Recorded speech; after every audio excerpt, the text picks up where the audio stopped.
Joué du championnat européen, donc on a joué pour le compte de la deuxième journée de la Ligue 1. Et puis en Angleterre, c'était l'ouverture de la saison ou la formation de Manchester United. À Breuil-du-Noir, il a été atomisé par la formation de Brentford de notre confrère Wissam par 4-0. Et puis vous aurez le programme de préparation de Léopard Chan qui prépare l'éliminatoire du championnat d'Afrique des Nations Algérie 2023. Et puis en tout cas, nous allons aussi vous parler d'une fondation, Fondation Gabé Kindembe. En tout cas, ça n'arrive pas tous les jours de parler de ce genre de fondation. Cette fondation est basée pour l'encadrement de la jeunesse, donc ils encadrent les orphelins, les filles, mères et les jeunes. Ils cherchent aussi à préserver la paix sociale sur toute l'étendue de la RD Congo. Alors pour en savoir un peu plus, nous avons le plaisir pour vous de vous présenter. J'aimerais qu'ils se présentent eux-mêmes. Hein? Alors, je commence d'abord par... Bonjour monsieur. Bonjour monsieur Olivier. D'abord, merci d'avoir accepté notre invitation. Les plaisirs sont partagés. On vous appelle comment? Moi, c'est monsieur Gabin Kindembe. Je suis président de la fondation qui porte mon nom. Qui porte le même nom. Et la fondation a une devise, la fondation Gabin Kindembe pour le sourire des autres. Très bien. Vous êtes accompagné par... Lui, je reconnais. C'est un grand sportif, c'est un catcheur. Vous le reconnaissez. C'est titré Ngende. Au moins, nous sommes banité. Pour d'habitude, c'est dans le plateau, c'est des adultes. Donc, au moins déjà... nakuma mudu ya prai eza mosala na sala na kowanga nango te mais appel ya nzambe esalamaki à partir ya frère na nga tambako aza na poto na pasteur Flori bateyaki nga donc tout est vanité tokosala mokili tosepelisi mokili mais sikoyo ta ya nzambe sikoyo donc yo mpe okoti masolo yo netindaki vraiment osassocie na monsieur Gabé Kindembe eloko ya liboso esalaki ngai susi nanu kozwa ndeko oyo aza na susi ya komi na ye aza na susi ya mboka na ye po tozomona phénomène moko ye na Kinshasa phénomène kuluna vraiment toza baresponsable bandeko na ngai ezosala biso mawa na pasi bana baza bana na biso tout à fait baza baneve na biso baniese na biso bana kasi na biso batekolo na biso mais ngai nabenga ngo badiaspora po ani badiaspora soko otuni papa doyoka papa de zemi kolo ngo ayebani te ah oui kolo pour moi naza oui moi aza para aza na responsable na ndako abuto odike akobima jamais papa kondima ngo te alors président Gabé azoki idée aluki pasteur Flori na ngai oui poto tombola eloko oyo to tombola eloko oyo eza na kimia oyo eza mboka na biso donc c'est que vous avez un souci à jeunesse. Tout à fait. Tu peux ça malobaka même na pasteur Mopanzi Sangombote. Kitoko. Yo peut continuer solongo ya fondation Gabé où ils ont encadré la jeunesse. Pas des œuvres. Obligé. Est-ce que nous va passer pour boter ya kama? Mais biso problème ça la ni. To libérer. Bino kala de livrance yamba kamata. Ndenge batu bakanisaka. Oh Biso Tobongo la Gamutute, c'est le travail du Saint-Esprit. C'est le Saint-Esprit qui convainc l'homme. Ce qui est c'est le Saint-Esprit maintenant, à quoi pour convaincre yo. Pour Biso, sont 1000 personnes, battre 1000 personnes, mais moi, je vais vous donc Saint-Esprit, a besoin de battre. Très bien. Pour moi, on a bon. Yo suis dans territoire, mal battre, comment Dieu m'a prêcher, et tiens, mon cœur peut se verser biblique. Alors, je vais tourner du côté de notre ami Gabé Kindembe, fondation. Alors, objectif de la fondation des années lignes. Là, les lignes, ils analysent la pour message, les cas bien, et compte vraiment bien d'abandon comme parents. Bon, ndenge au tuni motuna na yo na sepeli, mais na lingaka mingi koloba. Lingala na français na sangisi yango na français bon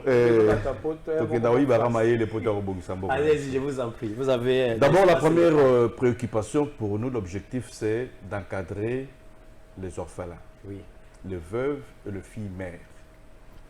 Les kanisi ya liboso o izana kat na fondation ezali yango wana tomeka kotala ndenge nini ba oyo bakufela ba papa ba mama ba oyo bazwa ba libaku ya mabe ya kobota pendant ke balingaki yango te na ba oyo bakufela mibali tomeka kosunga bango na structure oyo toza nango ya mibale oyo eza pe mutuya mpona kati na fondation na biso ezali ete na kati ya fondation oyo toza parce que moi je suis ambassadeur de la paix. Je suis ambassadeur de la paix. Ambassadeur depuis Bakomé Belé. Oui, mais il faut que c'est dans ce sens-là que nous nous sommes dit, nous sommes ambassadeurs de la paix. Tozo luka koyeba kosunga bandeko oyo bazana bobungi nzela. Et puis na kati na fondation tozo ngisa bango na nzela. Pour okobosa na te koyeba ke oyo babengi kuluna ezali mikakatano na kati ya mbongwana pe kotonga école. En français on peut dire le kuluna c'est un frein majeur pour le développement de la nation. Yango mibeko etindi biso tomeka koyekola totie makanisi na biso pona kosunga ba papa oyo bayebi ke bana bango bazana nzela. En français on dit vous utiliserez l'andragogie. L'andragogie c'est quoi? C'est la pédagogie des adultes. Omeka ko benga ba oyo bazaba mikolo peut-être babungi nzela papa moi na wana ndenge makamaza ko sala wana ezali malamu te faut bozongisa nzela. Ba parents musuba comment ba on dépasser moi na robima sali mobulu azui iPhone ndenge pasteur alobaki et ba yo teka iPhone abi place euta kité bateki yango basomi matembeli bale mbongo masumu yango wana biso te ye. Dans la fondation nous avons plusieurs couches sociales où tous avons travaillé na bango. Donc to benga ba point cible tozali na ba pasteur na ba église. Lui c'est un grand sportif mais il est converti, il a reçu Jésus et tout le monde na masse mageto tika mais nzambe pe linga bata ba masse ndenge wana. Alors tozana ba sportif, tozana ba curé na ba église ba sango ba baza ko sunga biso na kokipe kotanga sango na biso oyo soki na bengi ye aza na programme mususu ya abe Jean-Claude Leboukou. Lobi to salaki milulu oyo ya kofungola sensibilisation na biso ya campagne contre la lutte la campagne de lutte contre le phénomène kuluna. Ça m'a surpris tozalaki na ndeko City Train na pasteur Flori to bengi ye alobi na biso naza na programme mususu nazo kende quelque part. Mais comme yo bengi ngai ezali makambo matete ezali makambo ko zongisa bana na nzela biso tote ya kana chère l'église mais tokosangana kana ba association pour que mateya na biso eleka bana wana bazonga na nzela. Et il est rentré de bonne foi pour nous assister et il a même promis à couper sa biso salle ya paroisse pour que to meka ko la sensibilisation ba jeune wana pour ba ko zonga na nzela. Très bien. Voilà, pour la posa ya mituna, bon numéro na biso ezali affiché au bas de l'écran. Si vous avez la posa mutuna, alors namon déjà j'ai une question. Alors, bah pareil, belé namon va s'intéresser nango. On a kozwa bino wapi, adresse na bino parce que on a posa des enfants des œuvrés, au ba orphelin bazali. Alors, on a kozwa bino sengeli ba kuta bino wapi et puis soki numéro pa téléphone pe en attendant que ozwa ba question mususu. Bon, merci. Ndenge toza kosala misala na biso, la fondation est en train de chercher un siège. Kaka na kati ya matete oyo place to tia milulu. Siège donc quartier général na biso. Ba koya kokutana na biso, ba solo na biso ainsi de suite. Na makanisi oyo toza na place oyo biso to yambaki bandeko oyo nyonso ba sportif bayaki lobby na ba oyo bakosungaka biso na ba oyo bazala posa na biso. Pour le moment siège ezali esika oyo tozoluka parce que sortie officielle ya fondation Gabé Kindembe salimi na mete mais tozali na mikanda na biso oyo nyonso ekoki bino to meka koloba pour ceux qui te leki na etandoike esengeli bato bayeba que non, nous ne sommes pas des clandestins. Tozali bato oyo l'État a yebi déjà. Tozali na mikanda na biso. tozali komilengela mpona kolancer sortie officielle na biso. Mais na souci oyo biso toza nango mpona ba jeune. Et puis surtout objectif na biso ezali ke toluka paix sociale na kati ya mboka. To décidaki ya kolancer d'abord campagne ou la sensibilisation des luttes contre le phénomène Kuluna. Très bien dit. Alors, je m'excuse. Je vous en prie. Tovandaki na matete, lobby na station Kwenge. Na station Kwenge, ceux qui bokomi wana, bokomo na terrasse bakoma Mama Jetou. Boye wana na terrasse Mama Jetou. Azali mama oyo, azali pe na souci bana Kuluna, batika mobulu wana, bokomo na ye. Place de base Nabiso dans un premier temps. Mais dans moins de 10 jours, nous sommes en train de conclure un contrat pour que tout soit siège au Yotokoya peut annoncer que et si ka otozali yangoyo bato o tozana bango ya bato mi balé misatu ya misala bango bazawana tokozala ba contrat na bango DGP akoyeba et surtout les deux personnes que vous voyez ici, ce sont des personnes clés qui vont nous aider à faire la lutte contre le Kuluna dans la commune de Matete. Et pourquoi pas Moamba et Kinshasa. Pour Nanini, le président de la République, Félix Antoine Tshisekedi Tshilombo Aza, Moko Yabiso ya Moamba. Très bien, alors, toi, on a le même reportage que vous avez réalisé dans la commune de Matete. Oui, en attendant qu'on puisse nous prêter l'élément, alors, si titre, Kacher Mounen Mboko yo. Champion d'Afrique. Champion d'Afrique. Les loyaux, Namoni Oza, quand même, comme responsable, Mounene, sport, les lots, et valoriser. Mais pourquoi pas, Banana, peut-être, dans le cadre de sport, encadré. Oui, nous avons un ban open encadré. Nous avons un club qui a tout refilé dans le cadre de ban. Ban obayo kaka. Mais oh, sur le monde, il y a un voyou na benga na kapo. À quoi on peut savoir les mots ngazanango. Tout à fait. Donc, tous en a souci. Et ça, c'est le président Gabriel Obi, ça a commis dans ma tête. Donc, 24 communes.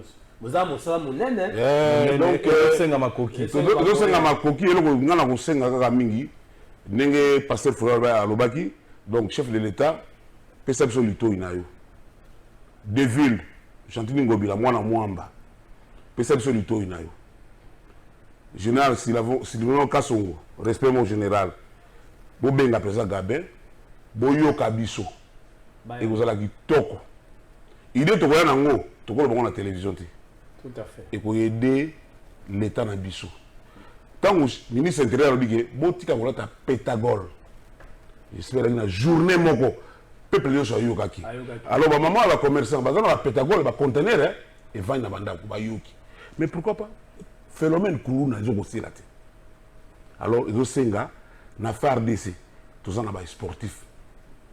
La police bazali bazui ba judoka ba boxeur basali service mo ba serex pour un brigand faut dire muto azabe brital ko la yi alors bo sumba matériel bo pesi bango bo pesi bango salaire nous c'est le salaire bana na ba ko kima ba ko tika la seconde pour comme si ko bazana kanya maka cc bango benga baninga bo tu vapo bo biso ko futa biso wa to bo zo mbongo to zo lia bien ngaku na kosenga vraiment ba image o baza kuna batika kolaksango balaksango te batika kolaksa ba image bano baza na kanya makasi donc o ba kozwa sikoyo l'état ko ba discussion nyonso donc le bokende bo matama ngenga bo so na ba lion na ba guépard kuna ko kozala bien de très bien tout dans le même reportage au Bosaki na commune de Matete.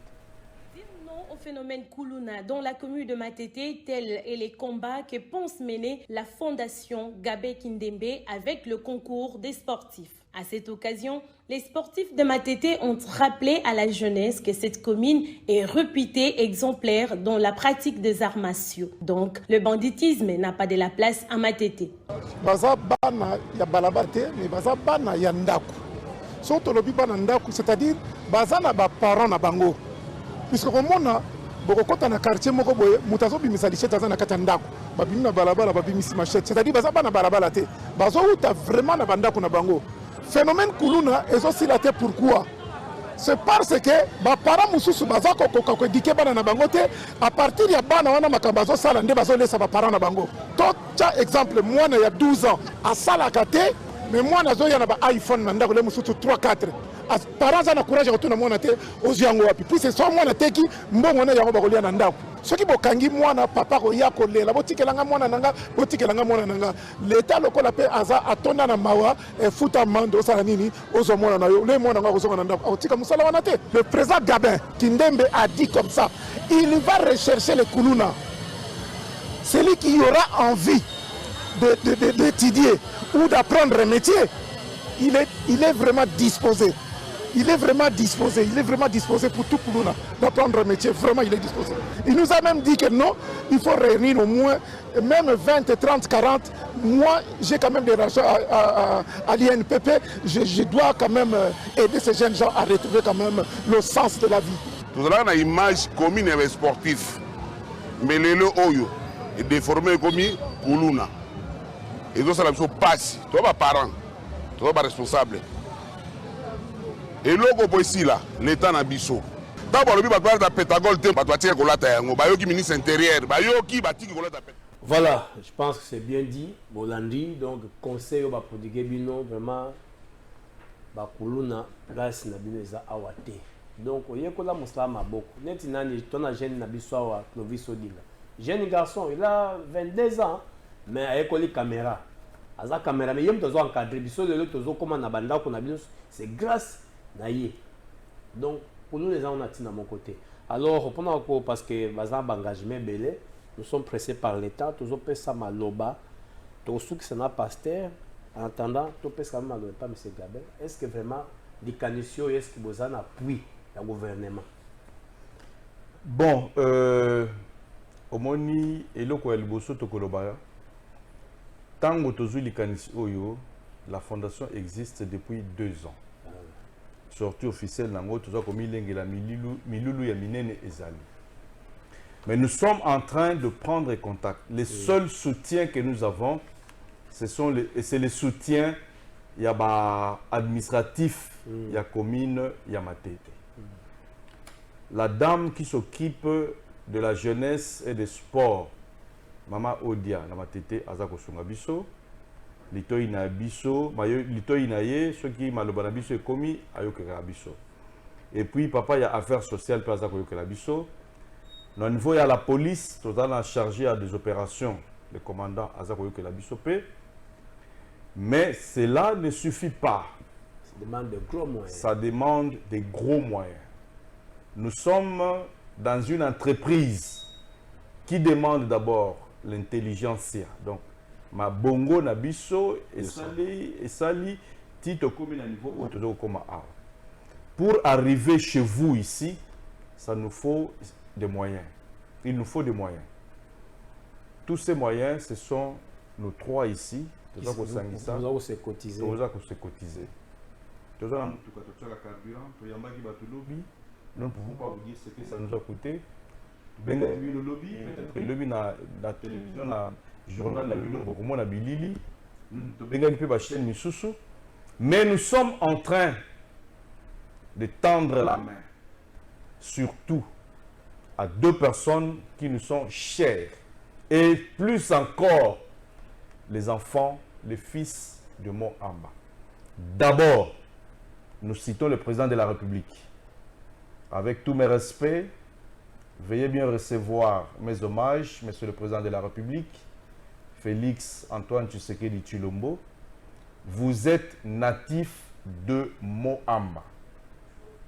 Si vous êtes dans des conférences avec vos pères, on vous dira, président, votre fief, là où vous êtes né, là où vous vivez, là où vous avez vécu, il y a du désordre. Je ne pense pas que le terrorisme urbain, les alliés pété oyo yé à koki kolata. Yango tozali ko benga yé, tozali ko senga yé, tobeti mbela. Ngai bakoki ko benga, bakomi ko benga ngai lisu ya fachi na Moamba. Donc je dois maintenant faire un effort pour que misu oyo moni et le bango pour mato ya mokonzi et yoka. Donc la première personne à qui nous tendons la main, mokonzi. Yoka biso, benga biso, pesa biso ke makoki. Eza pona mabumu na biso te. Biso to liaka na mwanda oyo to zoaka. mais tozali kosunga yo pour musala oyo ozosala badongolo miso babebisa yango te. Tout à fait. La deuxième personne que nous interpellons, c'est le gouverneur de la ville, son excellence, M. Gentini Ngobila. Avec tous nos respects, veillez oyo kapé oyo biso tolingi. Tokoya epa na yo pona kosenga loso te. Tokoya epa na yo pona kosenga makoki ya kosunga bandeko oyo baza na mobulu bazwa mwa musala po bango pe bazwa loso na bango na ndenge na bango. Très bien dit, merci. Merci parce que beaucoup.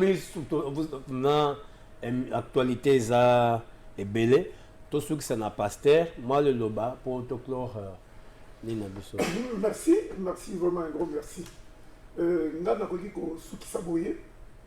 Tozo senga kaka batu ya mitema malamu.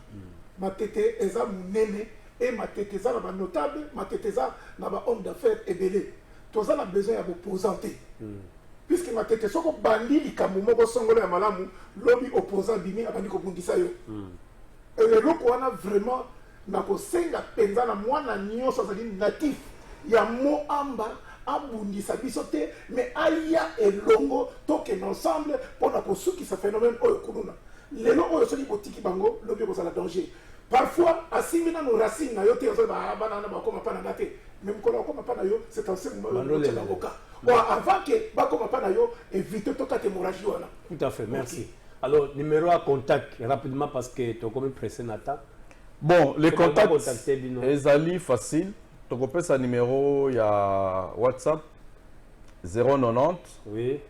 37 81 712. Encore. Je reprends 090 37 81 712.